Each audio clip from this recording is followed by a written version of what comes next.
For decades, infrastructure has been the backbone of the economy, connecting between people and businesses from one place to another all over the world. Every construction project involves significant efforts in regard to excavation operations. The inability to locate underground utilities is one of the main causes for budget overruns, delays, claims, utility relocating, and of course, utility strikes in any construction project, especially during the pre-construction phases. The subsurface utility engineering, SUE, is a branch of the civil engineering domain. Today, according to the Common Ground Alliance, known as CGA, the SUE takes about 1.5% of any construction and infrastructure project. So that's a huge problem. You can imagine the numbers.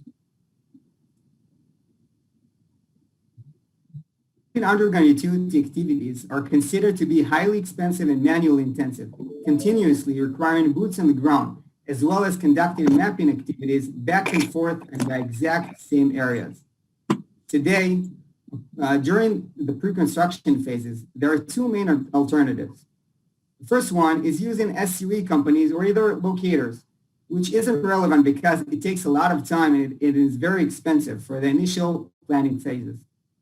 Or else the second option is relying on drawings, such as made, as-built files, which we all know are inaccurate, incomplete, and basically not relevant at all. But yet, these days, this is the only solution that makes sense to use. Our aim is to transform this traditional human-driven industry into the AI era.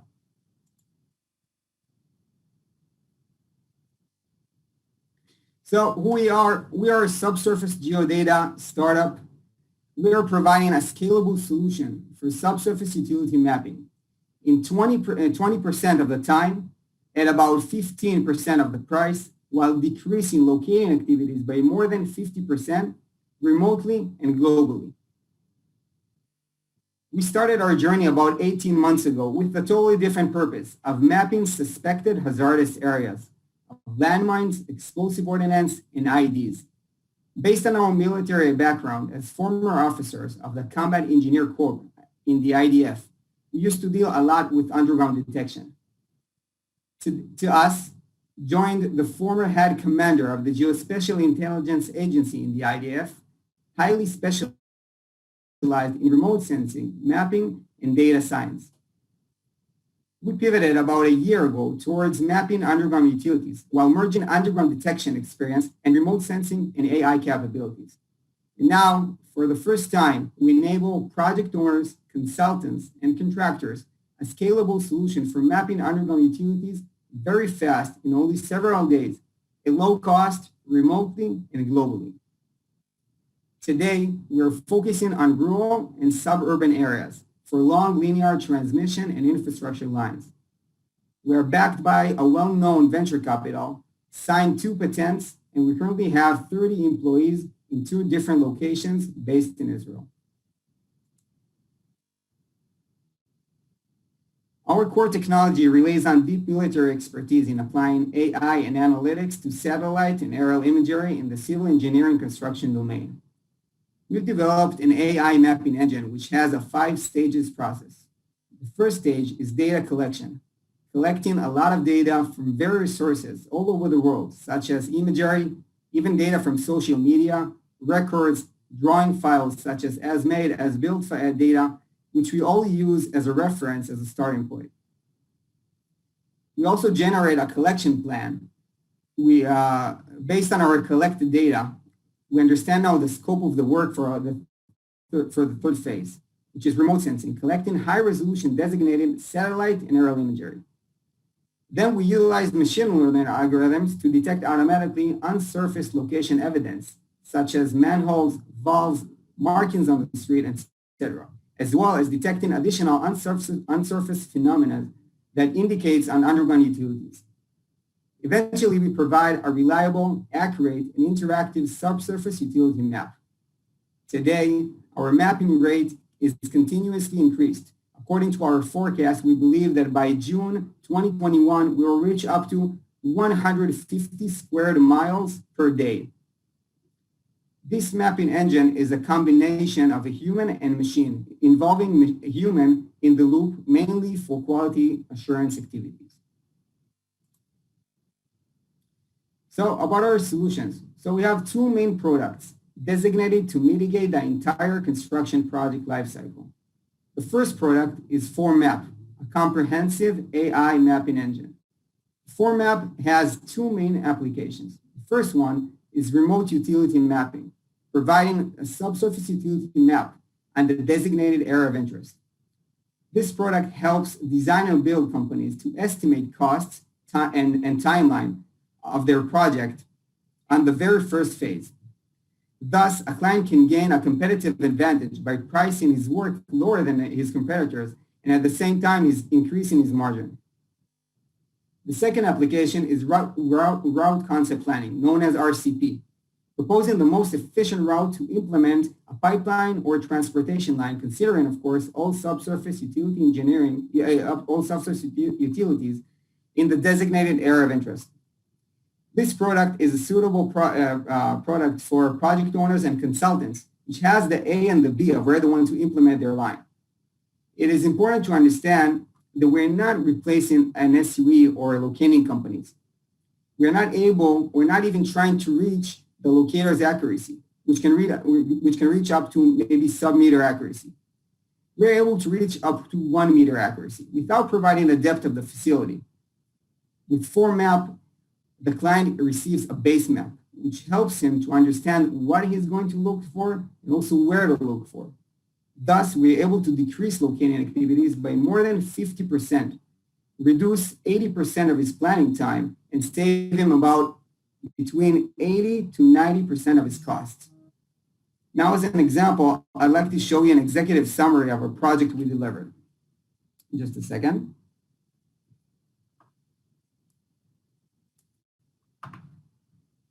Can someone tell me if you see the screen now, the PDF? Yep, I got you, Raj. You're good. Thanks, Drew. Yep. Okay, so what you see now is an executive summary, comes along with our product, basically summarizes all the bottom lines. So this is a project that we had in Carolina about this month, I guess, something like that. You can see here how much time it took us to provide this product. In this case, 4 days. Usually, I must say, it takes us between 3 to maybe a couple of weeks tops to provide this kind of product. You can see the types of the underground utilities in this case.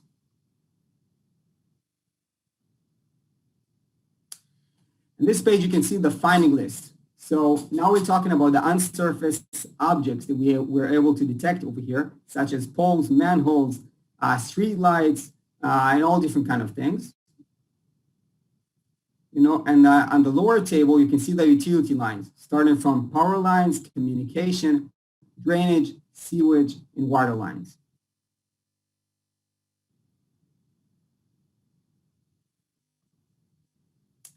Eventually, this is a screenshot of the product. You can see the purple area of interest, the polygon, which is the area that we have mapped over here. And you can see, of course, all the mapping data that we were able to detect. You can also see that we have 100% coverage of the entire area of interest, and even more than that. Because we have the ability to look from above, we're able to do that very fast and provide reliable data. The legend, you can see over here the types of the utilities that we were able to detect.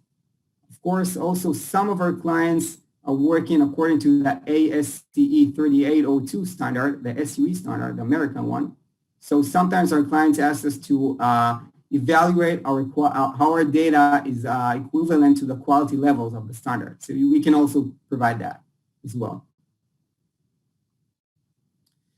We also provide a link to download the data. So it is important to understand that we have full integration to any kind of GIS or CAD platform. So the client can request any kind of format to receive the data through. I'm going to let Hael, my colleague over here, to join us and share his screen, because he also prepared us a couple of case studies that we already provided. Yeah. So Hael, jump on. Yeah, 1 second. I'm with you. Right. Can you see my screen? Yes, sir. Okay. So thank you, Raz, for this introduction. I'm going to show you these two examples that Raz just mentioned. So first is the remote utility map. So we were asked by one of the leading companies in the US to help them with drain tile locating project. They were very skeptical of our ability, as they themselves have been having a hard time with finding the tiles in a specific piece of land. Here's an example of their exact field in their map. I will get to it in a sec. So the problem with locating them is that it's hard. They are non-conductive. They're made either from clay or polyurethane. So most conventional methods of detection are basically irrelevant. They're located in the middle of fields, so access is also an issue. And with mud, rain, snow, and the odd crop cover, it limits accessibility to specific times over the year. Using ground-penetrating radar, maybe the leading technology right now, is also limited in this case, as the ground itself needs to be prepared. And certain soils in the US are unsuitable for GPR due to high attenuation. Some of the tiles were laid long ago, even half a century ago, way before GPS and precise RTK drain tile laying machines existed. At times, there simply isn't any data or an accurate map to speak of. Their method was trenching. It's slow, destructive, and time-consuming. It's an excellent method, don't get me wrong, but it has its drawbacks. All in all, they made 38 trenches, mounting up to a mile long.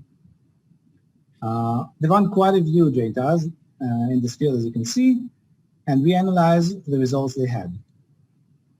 Out of all the trenches, over 40% turned up empty, basically meaning 40% of the work was wasted effort and time. It took them several months to complete this project, including the planning, the field trenching, the analysis, which was confounded by weather delays and COVID lockdowns. They contacted us after the job was complete, so they had verified data to check ours. We mapped the whole mile and a half mile lot in a couple of days. We managed to locate about 80% of what they did without ever leaving our office halfway around the world. You can see the parts we missed in orange, and the drain tiles we both mapped in magenta. And obviously, like any other mapping project we do, we also map everything around it. So in this case, we have gas lines, drainage canals, and other utility data. As for the RCP, one of Israel's largest natural gas distributors asked us to help in the route concept planning for new gas distribution lines in the north. Basically, they need to connect an industrial park, circled in red, to one of their existing pipeline corridors in its vicinity, marked in blue.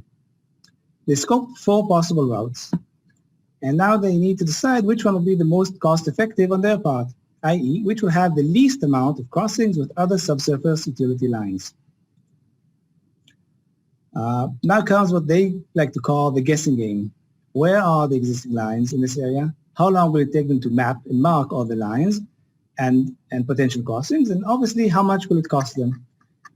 Don't forget, any unplanned crossing means delays at best or damage to lines, equipment, or lives at worst. Now, I don't know if you know, but local terrain they're planning on, it's a big slab of raised limestone, pockmarked with deep valleys, karst cavern, escarpments, and covered with dense Mediterranean woodlands. Where it isn't any of those, it's either historic orchards, private vineyards, or rural villages. If you have any surveyors or field guys in this crowd, yeah, good luck with that. What we did is this. We took what would have taken them 4 months of hard work and mapped it all in 2 weeks. First, we marked the region of interest. That's about 20 square miles right there. In it, we mapped any and all utility lines, below or above the ground, mind you, which coincide with any of the 4 planned routes: electricity, communication lines, water, sewage, drainage, and more. Like all our projects all over the world, we make use of varied sources in our mapping and verification. These include high-resolution aerial orthophotos and satellite imagery, plans and blueprints, and also digital GAD drawings and GIS files, if they so happen to exist. Don't forget, we have to account for varying degrees of accuracies, different coordinate reference systems, different standards, and other complexities. As a side note, we managed to bridge the gap between GIS and CAD systems, a Herculean task in itself. We pride ourselves on being format agnostic. We can do and work with any geospatial format. This is our result. This is what we delivered after 2 weeks as digital vector data. That's over 130 miles of verified and accurate utility data labeled by sectors. The engineers can now make the best decision on their part. Moreover, it also takes the guesswork out of the locators. They still have to mark the lines as defined by laws and regulations, but we just made the work a whole lot simple, easy, and fast.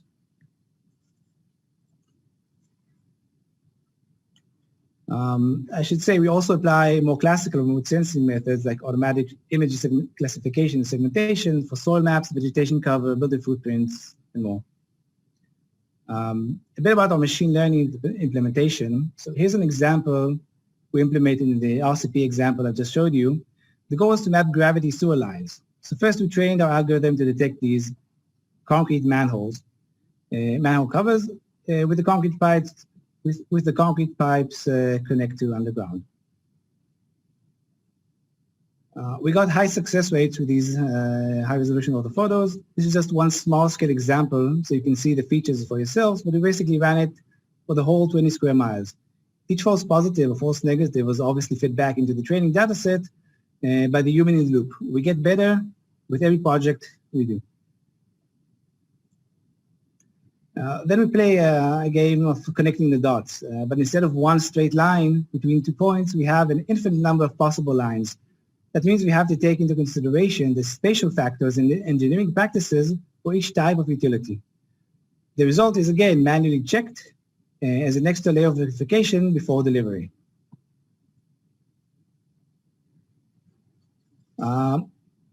We have some time, so I'd like to show you another tool we use to verify location and accuracy of utility lines. I want to emphasize, this is not a product we offer. It's an internal tool we use to check ourselves.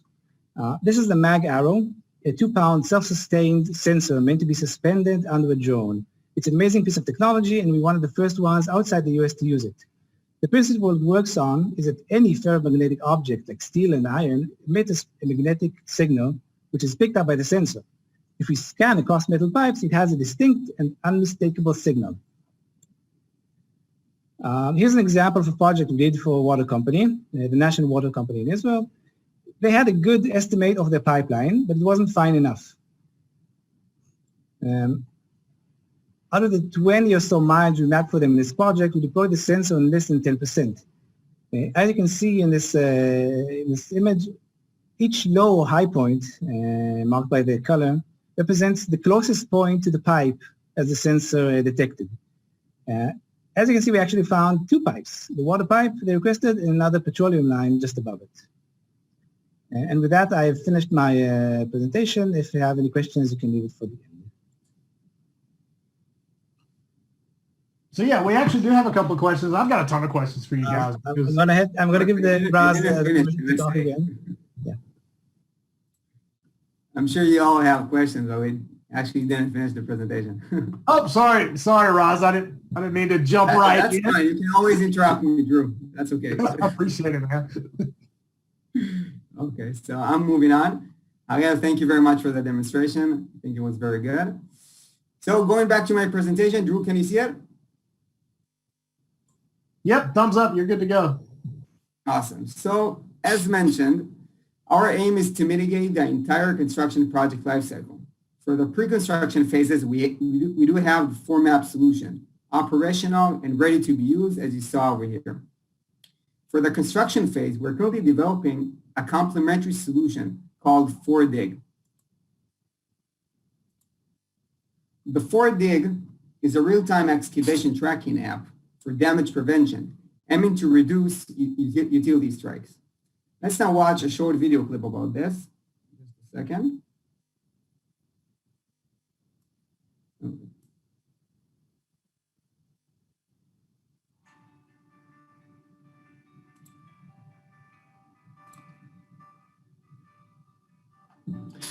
Okay, so this app is designated to the excavator operator. Very easy to use. Swipe before you dig, scan your face, scan your vehicle plate. Your manager needs, of course, to approve your request to log in. And you're ready to dig. From this point, we monitor all the time by GPS device the location of the excavator. If the operator decides to shut down the app, we still have the widget that tracks him out all the time. And every time he's getting close to the underground pipe, he will get immediately an alert. Of course, his manager will receive the same alert, as you can see now. And they can also communicate with this platform.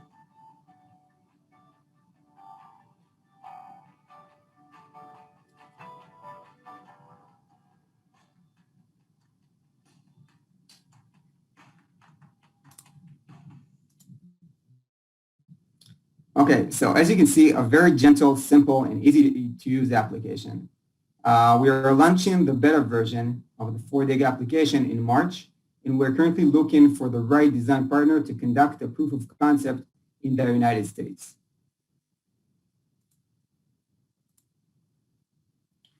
So about our key differentiators. So what usually takes about 4 months takes us only a couple of weeks. What usually costs about $1 million, with us only 100 grand.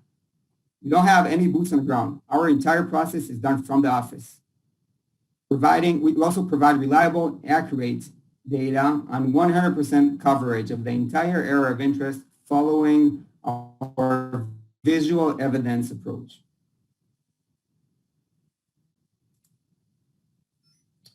So just to connect the dots, we provide subsurface utility maps remotely and globally at unprecedented scale and at low cost. We have 2 main products. The first one, 4Map, enabling remote utility mapping and route concept planning, operational and ready to use. The 4Dig application is the second product, a complementary solution for damage prevention for the construction and maintenance phases. Our target audience are project owners, consultants, and contractors and authorities. Our target projects are in rural areas for long linear transmission and transportation lines. We're continuously growing and seeking to expand our business into the North American market. So we'd love to offer you guys to join our journey and help us to implement this innovative approach into this industry. Thank you so much for listening. We'd be also happy to offer a designated demo to you and your firms on one of your ongoing or upcoming projects. So feel free to hit me for a call, email, WhatsApp, whatever you want. You can see our details over here. Sure, you have questions, Drew. You can be the first one to start with. All right, if you're ready for so what I've asked everybody to do, Roz, is submit their questions to the chat window. And so I'll provide you the questions, whether they're mine or they're in the chat window. You may not know, but I've got plenty of questions because you already know I think this is the coolest stuff I've seen this year. All right, so first question we've got. Please explain how you designated the water, drainage pipe, and underground utilities. Okay, so first, Hayel, by the way, feel free to join and answer the questions. But first, as mentioned, at our first stage, we collect is data collection, and we collect the drawing files as made, as built. Helps us to distinguish the different kind of underground utilities we're going to deal with. Now, we don't rely on that, but we use that as a reference on our first phase. And now we can verify the as-made data. In addition, we also are moving by a visual approach. So because I talked a lot of our reliability, okay? So when we mark a line, let's say a water line, so you can be 100% sure that this is a water line. Why? Because we found indications that helps us to understand that it is a water line. Hope that answers. Basically, each type of utility has its own unique engineering, and we can identify those specific traits we're looking for to classify each one as again, either water, telecommunications, etc. Yeah, perfect. All right, second question. Does 4M collect their own data, e.g. sonar, GPR, et cetera, or work with contractors that collect the data by bringing it together into a high-resolution map? Yeah, so, yeah, okay, I'll answer that. We rely as much as we can on existing, again, SUED level data, that's true. We do not collect our own data in the field. We have either image analysis and other forms of data validation and accuracy assessments, right? It's all done remotely. Okay, yeah, that makes total sense. And then you showed a lot of references to metal pipes in the examples that we saw. How do you guys tackle concrete pipes?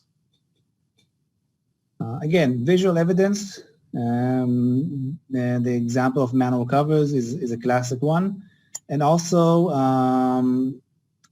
again, all those blueprints and understanding the engineering. If it's a gravity line, then it's more probably the concrete line. Also the diameter, the area it drains, or the catchment area. We understand the utility of the pipe we're trying to detect. Okay, yeah, that makes sense. And then what's been your experience of working with private utility companies or asset owners and overcoming issues of data privacy and data sharing? So first, that's a legal issue. But our main customers currently are project owners, consultants, and design and build contractors. I must say we didn't know this kind of issue, but it is, as I said, it is a legal issue, and I'd be more than happy to discuss that in person, but we didn't tackle any issue about that up to date. Okay, that makes sense. I'll just add, we obviously sign NDAs with every company we work with. All the data is currently only internal. We don't share anything digitally through any server. We basically don't have an issue with that right now. And again, all the data is marked. It's for specific projects. There's no usage of other data which opposes the terms of service. Okay. Here's a good question for you guys. It's something I hadn't thought about. So thank you for bringing this question up. So how do you distinguish between active versus abandoned, especially when there's no drawings or other data sets that may support underground pipes? Okay, so first of all, abandoned lines doesn't mean it's not a good thing to know of, because if the contractor will eventually run into a line which is abandoned, he still needs to know that there is a line there, to expect that, and it won't surprise him. And again, I don't want to elaborate too much, but there are indications that a line is disused, like it's cut in half, it is buried, it has other indications that we can then classify it as disused or probably disused. Okay, yeah, that makes sense. That's a good question, though. And so related back to a previous question, how do you meet level B and C requirements in ASCE 38? Yeah, so first I want to clarify something. As mentioned during the presentation, we're not a SUE company, okay? But we provide this base map helping the SUE companies, for example. This is the first thing. Second thing, because we use visual evidence approach, we know what we are looking, we know what we see, okay? And in addition, we also use remote sensing, okay? And this helps us to distinguish more or less how it is equivalent to the quality levels. But again, we're not an SUE company, okay? It's important to understand that. Okay, yeah, that makes sense. And so those are requirements, the ASCE 38, I'm not familiar with, but I'm not in the space. So thank you for the distinguishing that. So we're getting a lot of questions related to the construction materials, right? PVC, concrete, iron, copper, whatever. So Guys, I want to remind you that based on what I'm hearing from Roz and Harel, a lot of stuff is really predicated on visual inspection first, along with collection of as-built data that would identify different pipe types. So I think the question that you guys are kind of getting at with the ability to overlay different data sets to identify legacy versus current potential pipeline placement, when you augment that with the drone usage that you did show, are you seeing any pros or cons when you're trying to identify specific pipe material, right? Are you seeing, obviously something's going to show up better than others. So if you find that you have a long section of pipe that's PVC or a long section that's concrete and it's mixed with other different material types, how are you seeing that affect the readings and the results that you're able to get? Right. So first of all, we don't necessarily always classify the type. We may not know. That's true. Especially if it's non-metallic, we may not even differentiate between PVC or high-density polyurethane. We don't know that. It's not a bad thing to say. We do know that the A line crosses at that point. We can understand what it is from adjacent utility data. If there's a water line nearby and this is the logical explanation, then we can say, okay, this is a water pipe, and we know that it is probably made of this and this material. But we don't necessarily say exactly what it is. We just say where it is. Okay. And then I've got a question related to you providing just a little more detail and some clarification on one of the examples. Just a second. In addition to what I want to add on. Okay. Can you see the screen now? Yes. Right. Okay. So this is one of our projects that we did in California, actually. And you can see here the utility map we provided. And again, all the utility data that we found. And let's take a look at this blue polygon. Okay. Sometimes we are not able to reach up to this 1 meter accuracy, but we can reach up to maybe 2, 3, or even 5 meters because it depends about the phenomena or the symptoms that we were able to detect over there. So in this case, you can see that we mark this polygon that we are sure by 100% that there actually is a water pipeline over here, but we don't know where, okay? And when I say that we work side by side with the SU companies, with the SUE companies, now they can take this base map and they can verify our data. They won't need to scan the entire area. They will only need to verify our mapping. Okay, so for example, they can do like a sample over here, another sample here, and another sample here.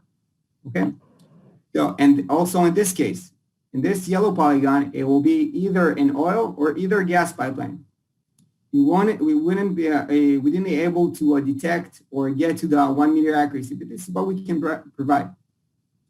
In addition, by the way, to the previous questions you just asked me, it is important to understand that we also work with the SU companies.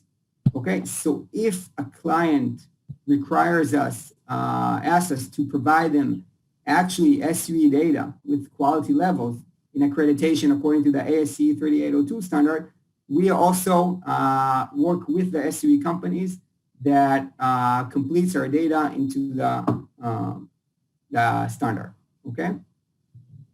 This way we can reach up to quality level B and even A with the SUE companies. Yeah, perfect. All right, so I'm gonna ask you a question that you probably addressed earlier in the presentation, but the information you're specifically looking for, is it related to anything that's underground, or is it specific to whatever identification purposes the contract dictates, right? So like in the example you showed all of the different utilities that existed in that area while being able to more accurately identify some more than others. So when you are brought on to do a project, are you giving an area and saying, all right, go find everything that's underground here? Sometimes we prefer that the company tell us what they're looking for to help us focus on the mapping. But again, if we see it, we map it. That's our goal. Now, oftentimes, are you finding that? Are you discovering that you're finding more than what folks initially thought was there. Like in the one example you showed, the water line, and you guys came in and did your thing. You also saw a gas line that was underneath it that previously that didn't appear to be identified on what you started with. Some sectors do not know or do not care about other sectors adjacent to the lines. Also, you have to deal with issues of undocumented lines and illegal pipes. That's also an issue we encounter. Like I said, anything that we can find, we map. Even if you don't know what it is, we can still say, there is something here, go check it out. I love it. And that's gas, oil, water, whatever. If it's there and you guys can see it, you're going to put it on a map because more information leads to better decision making, right? Exactly. Right. I saw we do care about oil and gas pipes. Okay, maybe I wasn't clear. I said maybe one utility company does not care what the other company is laying right next door. They care only about their right of way. But if it's in our scanned area, we can identify everything in that area. Nice. And then Roz, can we go back to the app, the 4Dig app? Let's talk through that. Let's spend a couple of more minutes just on that and really look at the usability of that and how you see that type of app impacting the industry. I think the app is something that's really cool, and I really just kind of want to highlight that for a second. So it's funny because we didn't start with the 4Dig. We started from to try to solve the permitting problem. This is where we started from when we pivoted towards mapping underground utilities. And then we understood that we need to start, it will be more good to start with mapping. So we did what we did with 4Map, and we understood that we need to provide a complementary solution to help a client, to escort the client during the entire construction project lifecycle.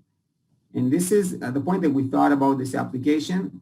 Of course, consulting with a lot of guys from the field, asking them what can help them to reduce utility strikes, because the mapping data is very important, as you may know. But during the construction phase, there are a lot of things that can change all the time, and everyone needs this virtual supervisor that can help them to mitigate this issue. So one important thing to understand that the 4Dig application, it is very simple. I mean, you saw the video clip, very easy to use, and just, it's not rock science over there, but it relays on our mapping data. That means that when a client wants to implement our 4Dig solution, prior to the implementation, we will need to map the area of interest with our mapping engine and integrate the mapping data with the 4Dig application. So basically, it's a very easy and simple process. Okay, the mapping process takes between one week to maybe a couple or 3 weeks, and then the implementation is very quick. I also want to emphasize another thing. As mentioned, it is currently under advanced development, and we're launching the beta version in March. We are in a very advanced engagement with a couple major design and build companies in the United States to conduct a proof of concept. And hope you guys can hear about the first proof of concept in the United States in about a couple of months. So anything else? That's exciting. I can't wait to see that. I would ask that you pull back up your contact information so that folks just see again how to reach out to you and connect with you, Roz, with you, Harel, or with 4M. Guys, I'll encourage you to go out to LinkedIn and connect with these guys on LinkedIn. I know they're both very active just because I follow them. And check out the 4M Analytics website. There's some really cool information out on the website as well.